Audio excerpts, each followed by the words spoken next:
Israel's war on Hamas has spilled beyond Gaza's borders, inflaming regional tensions and causing onlookers to wonder, is this about to spark a third world war? These are war games on an overwhelming scale.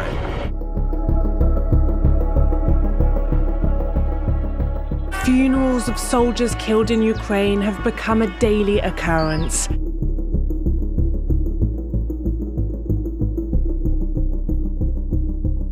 This is truly a crisis waiting to happen. Israel's fighting Hezbollah, Iran and Iraq are mad, and the US has its fingies in the pie. China wants Taiwan, and Putin wants to reunite the USSR. Is it just me, or are things feeling, tenuous lately? Are you also Googling things like best place to live during World War III?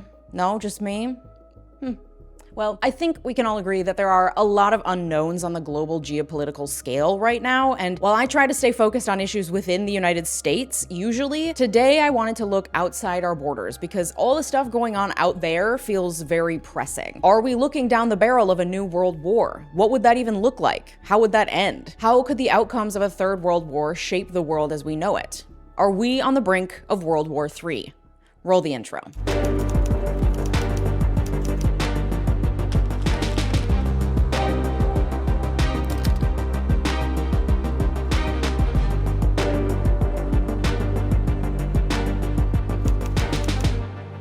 Thank you to my partner on today's video, PDS Debt. Credit card debt sucks. I've been buried under more credit card debt than I care to admit. And now it feels like everything is costing more these days, from bananas to shampoo to electronics. And many people are at the point where they're buying the same things they always have, but they have to put some of it on credit cards now just to get by. And that can add up easily. And those debts can really weigh on you and feel like you will never get out from under them. PDS Debt can help. PDS Debt has customized options for anyone struggling with credit cards, personal loans, collections, or medical bills. They offer multiple programs and solutions tailored to your specific needs, budget, and financial goals. And they have a team of people ready to help you with your debt journey. PDS Debt is offering a free debt analysis. It only takes 30 seconds. Head over to pdsdebt.com/Miller to get your free debt assessment today. You'll receive a full breakdown on how to save on interest each month and the quickest way to take care of your debt. Everyone with over $10,000 in debt qualifies, and there's no minimum credit score required. PDS Debt rolls all of your payments into one low monthly payment so you can save thousands in interest and fees. If you're making payments every month on your debt, but your balances just won't seem to go down, this program is for you. So take advantage of PDS Debt's free debt analysis just for my viewers. Go to pdsdebt.com/Miller to complete the quick and easy debt assessment in just 30 seconds. That's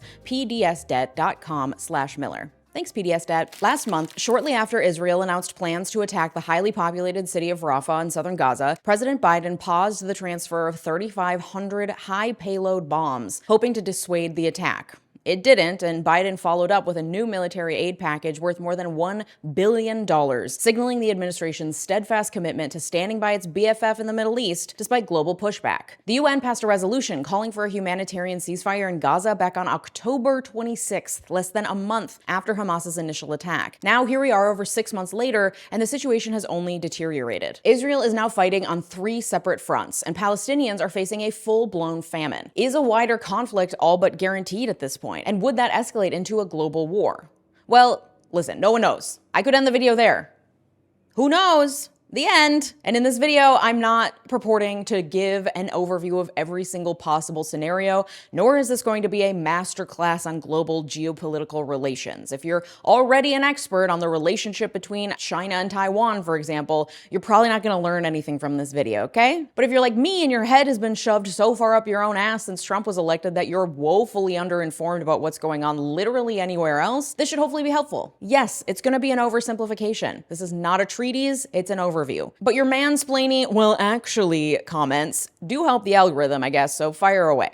All that to say, today we're going to take a bird's eye view of some potential conflicts and how they might play out to answer the general question, how worried should we be? Okay? Great. Before we start speculating about various World War III scenarios, I think it's worth taking a step back and asking ourselves what we mean by world war. In many corners of the internet, World War III and nuclear war are interchangeable. This is not one of those corners. First of all, we still have a pretty solid deterrent in the doctrine of mutually assured destruction, wherein a nuclear attack by one country guarantees a counterattack by the other and ends with everyone and the planet very much dead. You could view the past 80-ish years of near misses that didn't escalate into nuclear war as evidence that self-restraint is possible. The Cuban Missile Crisis, the NORAD computer error of 1979, the Norwegian rocket incident of 1995, the list goes on. I'd never even heard of some of the so-called flashpoint events on the list, and that's actually probably a good sign. Numerous incidents have come and gone without being seared into the national consciousness. Of course, past success by no means guarantees that contemporary world leaders will keep their little fingies off the big red button, but this isn't an apocalypse survival channel, okay? So I'm not going to devote much time parsing out nuclear war. If it comes to that, the consequences would likely be so devastating and far-reaching that it wouldn't matter if you saw it coming or not. You know what I mean? So while nukes definitely play into the equation of global conflict, let's put a pin in our nuclear apocalypse fantasies and get into how else we might define world war. The term world war was first used interchangeably with the more popular phrasing Great War. It wasn't until the sequel, the Second World War, that the term became the default. But it's not the default everywhere. Russia calls World War II the Great Patriotic War. I mention this because it lays bare how the phrase world war hinges on a Western-centric conception of the world. I don't think we'll register anything as world war until it feels like the war is happening inside what we've been conditioned to perceive as our world. That is to say, in the US or more likely in Europe. If home turf didn't matter, then the many proxy wars the US fought boots on the ground against the USSR all over the globe during the Cold War would surely have added up to count as a world war by now. So is it a gross flawed metric to wait for fighting to happen in the US or Europe to call something a world war? Sure, but it's an accurate reflection of how the phrase is invoked generally. Still, there's no official definition that we can point to on a little clipboard like, yep, that's 3 out of 5 criteria, congratulations, this now qualifies as a world war, enjoy your gift bag. And anyway, the US has worked hard to remain the only global superpower since the dissolution of the USSR in 1991. In addition to outspending literally everyone on our military, we've been attempting to keep Russia and China artificially behind the technological curve for decades. So World War III would likely involve one or more countries moving against the West to become a superpower. We've already seen such moves in Ukraine, Taiwan, and Israel. We'll dig into the dynamics at play on each of those fronts, the likelihood of escalation, and ways things might still go right. But first, let's quickly review the main characters so we can all get on the same page about which sociopathic middle-aged or elderly man wants what. Let's talk about NATO. The first international organizations were formed in the wake of World War II to maintain global stability and avoid future wars. The International Monetary Fund, the World Bank, the United Nations, and NATO, the North Atlantic Treaty Organization, have not managed to secure lasting global peace and prosperity per se, but they have successfully established a world order with the US and its European allies at the tippity top. We'll talk more about the UN a little later because that is basically the most intense high school cafeteria of all time, but at least most countries get seats there. Not so with NATO. NATO is the exclusive club for Western democracies. It's basically the plastics of international relations, and we're Regina George. Even though the West had teamed up with the USSR to win World War II, they were still very much terrified of communism. So NATO was formed by the democracy-loving Allied powers to counter the challenge still posed by the Soviet Union. One of the most important things to know about NATO is Article 5 of its charter, which translates to, you mess with one of us, you mess with all of us. The US isn't the only country with nuclear weapons, but we do have more of them than everyone else. And we're the only ones who've been sick enough to use them, just twisted enough to not be trusted. So the nuclear aspect, coupled with our obscene military spending year over year, has made US-led NATO a formidable and highly successful alliance. One which theoretically could have disbanded in 1991 after its primary opponent, the Soviet Union, was defeated. Instead, NATO has only grown, adding former Eastern Bloc countries as members and solidifying the hold of Western-style democracies around the world. But as you might imagine, Western hegemony has gotten pretty fucking old for nations that A, want to run things differently and or B, are preoccupied with NATO's many hypocrisies democracies, constantly interfering with other countries who are just trying to follow the playbook of the American dream. Committing genocide, building wealth off slave labor, and fucking the environment is just how it's done. So unfair. And having spent the better part of a century forced to bend to Western will, some of the more ambitious countries we've marginalized are coming together. They each have distinct goals, but a common purpose temporarily unites them: dismantling the current world order and unseating the US as the dominant global power. So if at any point you're like, wait, why are they even doing this? Just return to that core hatred of the West and you'll be sufficiently reoriented. All right, so who hates us the most? Let's start with an oldie but a goodie. Mother Russia. Vladimir Putin spent the first 15 years of his career as an intelligence officer in the KGB, Russia's infamous secret police force. In 1998, he became director of the Federal Security Service, or FSB, the KGB's domestic successor agency. Putin's political power expanded quickly from there. In 1999, he was appointed prime minister. In 2000, he was elected president, a role he held until 2008, when Russian law required him to take a term off. There is no limit on how many terms a president could serve, but no more than 2 terms could be consecutive. Putin's early years were a golden age for Russian relations with the West, at least from the West's perspective. Putin was playing ball with the capitalists. He agreed to build a pipeline to feed Europe his delicious oil, and he'd honored the Constitution and stepped down when his 2 consecutive presidential terms were up. Sure, this guy may have orchestrated terror attacks on his own people to gain public support for his administration, but things could be a lot worse. At one point in 2001, President George W. Bush even hosted Putin at his Texas ranch, saying he looked into the man's eyes and could see into his soul. Now that's ironclad foreign policy if you ask me. 2 bros gazing into each other's soul windows? What could go wrong? Leaders in the West were very eager to believe that Putin was going to behave like one of us, a capitalist who wouldn't risk oil revenues on acts of aggression. It's a classic mistake, assuming your opponents share your worldview. And it was a miscalculation that would very soon bite us in the ass. Putin sees himself as the next great czar of the Russian Empire, and his driving ambition is to restore his nation to its former glory. And I'm not even talking about USSR glory days. He apparently thinks those guys were clowns. I'm talking about Putin sees himself as heir to Peter the Great, the first emperor of Russia, hence his obsession with reunifying historically Russian lands. In 2014, just a few years after the start of his 3rd presidential term, Putin tested his goodwill with the West by illegally annexing Crimea. Remember that? In response, the West was pretty permissive, urging Kyiv to proceed with utmost caution. This underwhelming response had disastrous consequences, helping to convince Putin that the West ultimately lacked the resolve to confront him. In 2020, Putin changed the constitution to remove limits on presidential terms. Very convenient. In 2022, he started the war with Ukraine. And in March of this year, Putin won an improbable 87% of the popular vote, securing his 5th term as president. But it's not just Putin. Removing term limits is a classic authoritarian power move, and China's president did it too.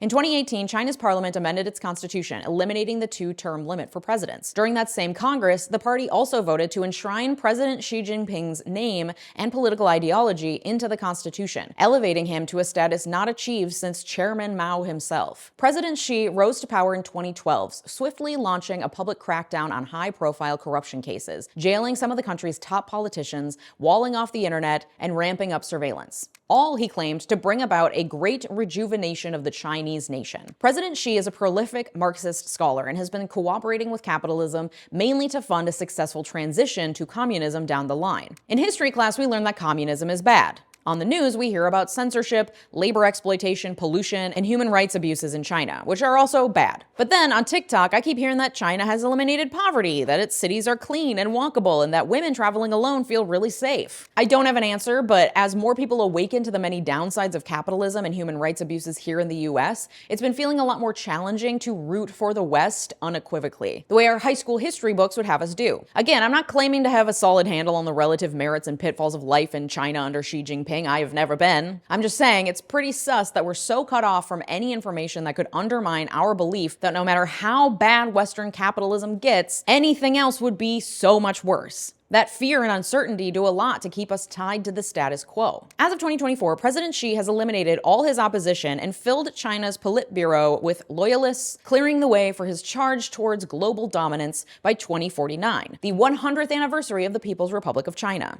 Xi Jinping sits on top of the party sits on top of China, and China sits on top of the world. That's basically the program. The US hasn't taken too kindly to China stepping up its military spending and poking neighboring democracies, not to mention the fact that its technology technology has kind of outpaced us. So in May, Biden passed a slate of new tariffs on Chinese electric vehicles, advanced batteries, solar cells, steel, aluminum, and even medical equipment, saying that China is subsidizing those industries to keep prices lower than American workers can compete with, which, according to Biden, amounts to cheating. And bailing out failed banks is what? Not cheating?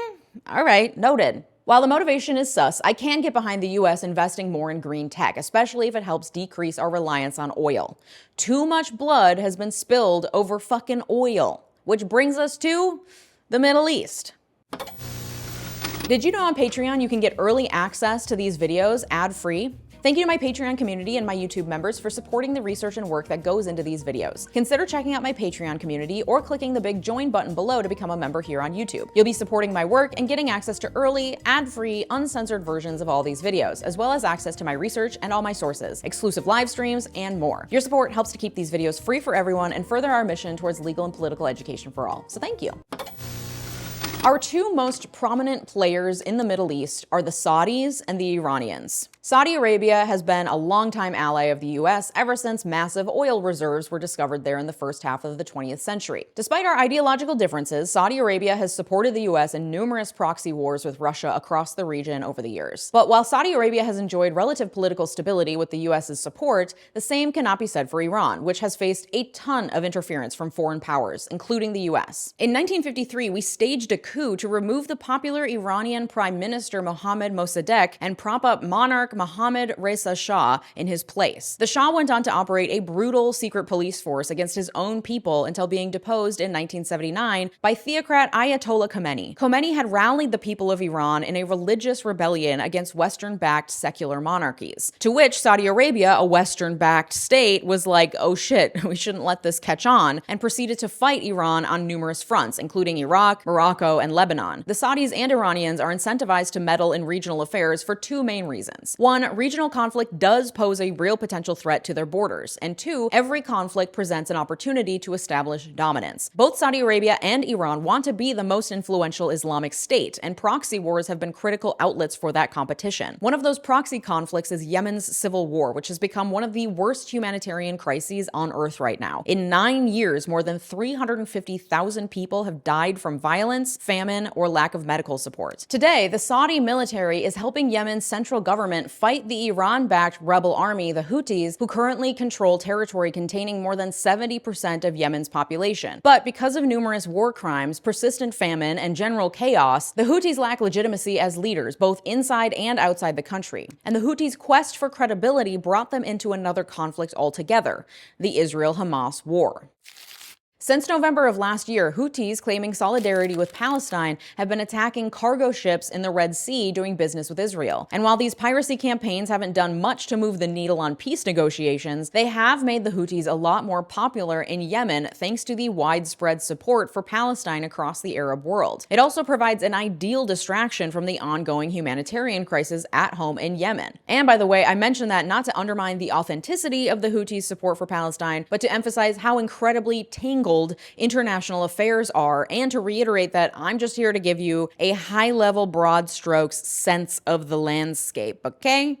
Great. So Israel-Hamas. So pretty much the entire world has tried calling for a ceasefire at this point. The UN, the Arab League, the International Court, with no luck. Both Israel and Hamas are committed to seeing this war through until the end. The end, I guess, being the total annihilation of one another. But the tension extends even further. As I mentioned, Iran is gunning for the top spot in the Arab world, eager to oppose US and Western influence. And Israel is the poster child for Western influence in the Middle East. And after many years of supporting various radical groups across the region, Iran now heads up a formidable armed coalition. The so-called Axis of Resistance is comprised of Hezbollah in Lebanon, the Islamic resistance in Iraq, the Houthis in Yemen, and Syria under authoritarian President Bashar al-Assad. We've already seen engagement from Hezbollah in Lebanon, fighting Israel on its northern border, and further regional escalation would likely also stem from the Axis of Resistance. On April 1st, Israel launched an airstrike on the Iranian consulate in Damascus. Damascus is the capital of Syria. Don't worry, I had to Google that too. The strike killed 7 commanders, among them Mohammad Reza Sahedi, who was responsible for mobilizing military operations of various axis of resistance groups in support of Hamas.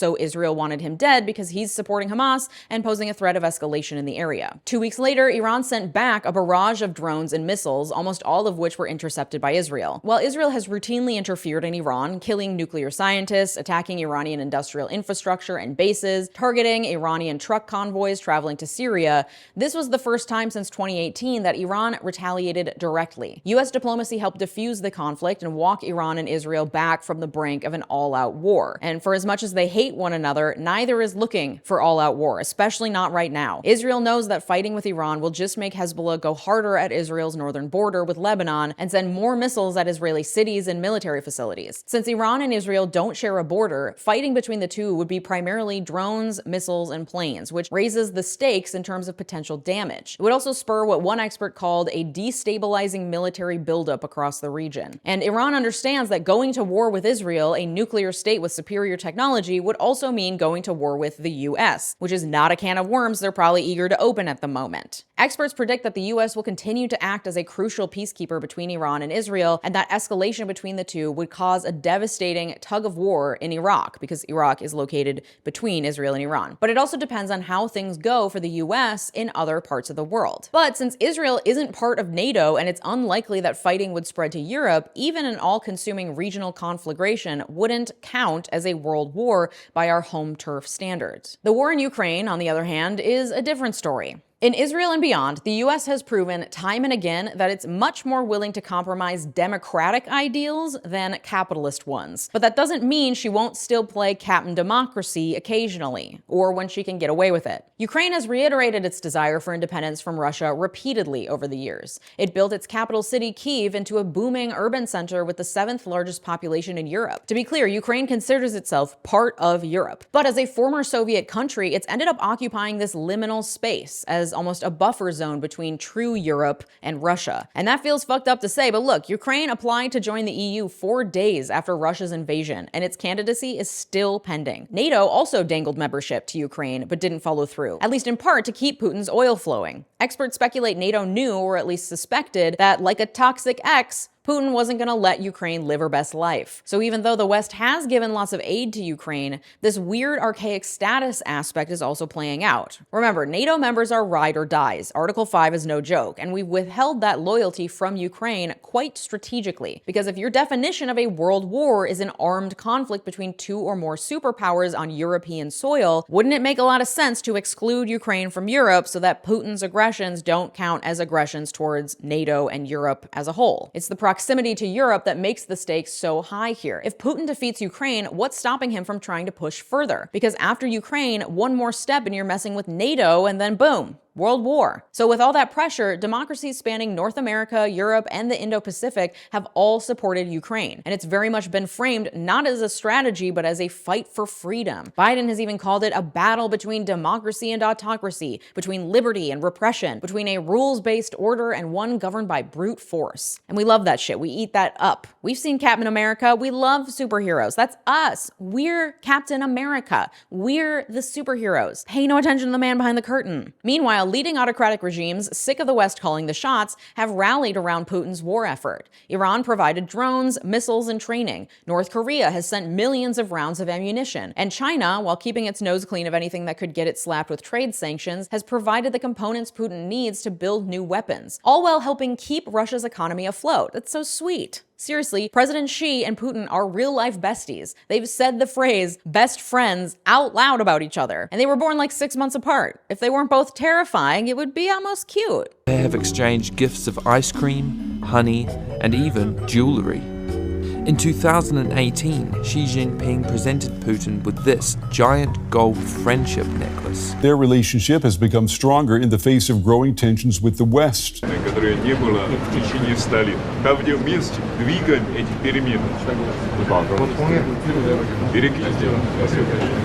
Taiwan is an island about 100 miles off the coast of China that only 13 countries, including the US, currently recognize as a legitimate state. Everyone else sides with China, which claims Taiwan as its its own under the One China principle, China's unification doctrine. In a 2019 speech, President Xi reiterated his intention to incorporate Taiwan into the mainland under the same one country, two systems formula applied to Hong Kong. Such a framework is deeply unpopular with the Taiwanese, who've seen Beijing's crackdowns on Hong Kong's freedoms as evidence that China would not afford Taiwan the high degree of autonomy promised. But wait, why does the US give a shit about Taiwan's autonomy in the first place? Because a handful of factories in Taiwan make more than 90% of the world's most advanced microchips. And Taiwan and the US have the same end goal, undermining China. So Taiwan's cooperation has helped the US keep the most sophisticated AI away from China. The US has also banned all US companies from selling advanced chips to China, banned any global companies who use US semiconductor technology from selling advanced chips to China, blocked Chinese design companies from using US-made design software or manufacturing equipment, enacted legislation mandating TikTok's China-based owner divest its stake in the app within 1 year or face a ban in the US, increased tariffs on $18 billion of imports from China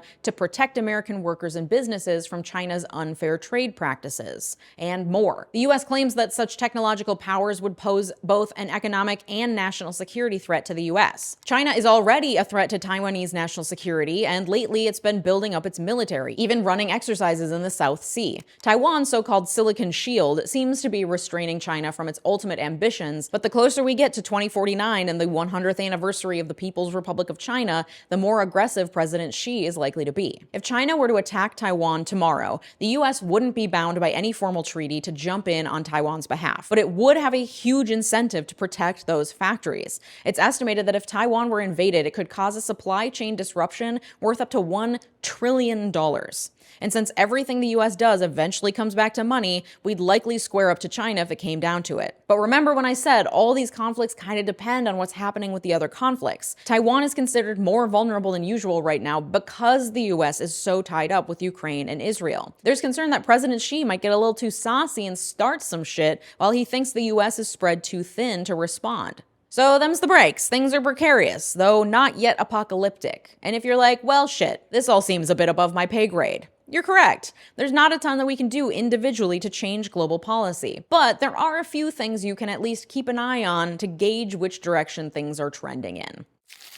Right off the bat, I want to tackle what feels like the most obvious solution to global turmoil instigated by a small handful of batshit power-hungry boomers. Assassination. What would actually happen if someone just took Putin out one day? Well, according to a study out of Northwestern University, it probably wouldn't go well. For starters, 75% of all assassination attempts fail, and there's evidence that failed attempts can backfire and wind up bolstering support for the leader in question. See, for example, Ronald fucking Reagan, of course. So the stakes are incredibly high. Not to mention the whole murder is wrong aspect, which, to be clear, I am not endorsing assassination, okay? Among successful assassinations, researchers found that taking down an autocrat was likely to produce substantial changes in the country's institution. Not so for democratically elected targets. For large-scale conflicts, for example, a war between two nations, a successful assassination often hastened the end of a conflict. This makes sense if you imagine getting to a point where both sides are ravaged and the troops just need an excuse to quit. But again, 75% of all assassination attempts fail. TLDR, assassination is not worth the hassle. Do not attempt. But what about a more civilized approach? Can the UN do anything? The UN currently has 193 members in its General Assembly, but that's not actually the room the cool kids want to be in. The most important elite clique has just 15 members. The Security Council. 10 of those seats rotate every few years, but 5 members are permanent. The US, the UK, France, Russia, and China. They make up the P5. The 3/5 Western majority makes for strong optics, but all 5 members enjoy complete veto power, meaning that if any one of them rejects a measure, it's dead. Even though the UN doesn't have much ability to enforce its resolutions, that's still a fuck ton of power for those 5 countries to wield over the other 188 countries. Nations forced to play by rules set up by the guys who just happened to industrialize first. And I'm not defending North Korea, but it has been pointed out that North Korea's efforts to gain nuclear capabilities may have been as much about being taken seriously by the international community, specifically the UN plastics, than blowing anyone up. And look, I don't know what would happen if other countries won their bid for permanent seats on the Security Council, or if they got rid of veto power altogether, or gave everyone veto power, or none of the above. But from a reap what you sow perspective, it seems like there's room to make things a little more inclusive at the UN if it's serious about facilitating global peace. So where does that leave us? I recommend zooming out a bit from the specific flashpoints to keep tabs on the overarching conflicts. Pay attention to the cultural, economic, and military contexts. Yes, it's probably a good idea to know how cheeky China is getting with Taiwan, but don't forget to also consider what Biden's harsh tariffs on China have been communicating. A trade war is still a war. And keep paying attention to the fight in Ukraine, but don't forget that Russia is constantly cyber attacking us with disinformation campaigns designed to undermine our democracy, and importantly, keep us distracted from other global issues. As for the Middle East, stay aware of how axis of resistance forces are involved, but also look out for surprise entrants to the conflict. Bahrain, Morocco, the United Arab Emirates, Egypt, and Jordan have all normalized their relationships with Israel. Normalization isn't a treaty, more so a friendly-ish agreement to cooperate in trade. So it would be a more jarring sign of regional escalation if one of those countries also gets involved. So, is World War III imminent? Maybe. There are way too many factors at play to know for sure. But now hopefully you can walk around with a little bit more context on the global scale of what's really going on out there. And also, when I Googled it, the internet said that the best place to move in the case of a third world war is Argentina. So do with that what you will. Shout out to my newest supporters on Patreon and on YouTube, as well as my supporters in my royal tiers, and a very special shout out to my multi-platinum supporters, 𝗬𝗓𝗓Lucas, Joshua Cole, Thomas Johnson, Sophia Sams, Anthony Giles, and Brett Piontek. Your generosity makes this channel what it is, so thank you. If you like this video, you like my video about what a second US Civil War would look like. Thanks so much for watching, have a good day, bye-bye!